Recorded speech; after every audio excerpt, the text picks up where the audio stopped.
এমন নামাজ সাহাবীরা পড়েছেন। একজন সাহাবীর কথা মনে হয়ে গেল, আমার নবীজি দুজন সাহাবীকে সীমান্ত প্রহরায় নিয়োগ দিয়ে দিলেন। বললেন, ও সাহাবীরা, তোমরা এই রাষ্ট্রের সীমানা তোমরা পাহারা দেবে। দুজন সাহাবী দায়িত্ব পালন করলেন।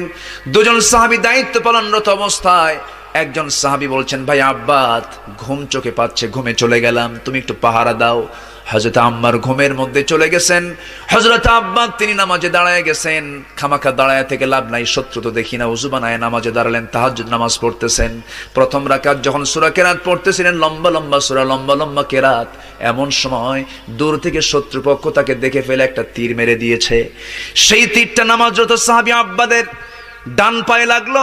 ডান পায়ে লেগে ফিঙ্কি দিয়ে রক্ত পড়া শুরু হয়ে গেল। নামাজ তিনি ছাড়তেছেন না। রুকু করলেন ওই অবস্থায়, সেজদা দিলেন ওই অবস্থায়। দ্বিতীয় রাকাতে তিনি দাঁড়িয়ে গেলেন, আরেকটা তীর এসে তার বাম পায়ে লেগে গেল। সেখান থেকে দরদর করে রক্ত পড়া শুরু হয়ে গেছে।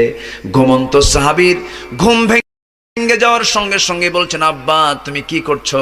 শত্রু তোমাকে আক্রমণ করে বসেছে, তুমি কি লক্ষ্য করো নাই? সালাম, নামাজ তিনি ছাড়লেন না। ওই অবস্থায় তিনি রুকু সেজদা করলেন, তাশাহুদ পড়লেন, দোয়া পড়লেন বা সূরা পড়লেন, সালামটা শেষ করলেন। সালাম শেষ করে বলছেন, ভাই আমার যখন প্রথম তীরটা পায়ে লেগেছে সেই সময় টের পেয়েছে শত্রু আমাকে আক্রমণ করে বসেছে। নামাজ কেন ছেড়ে দিচ্ছ না তুমি?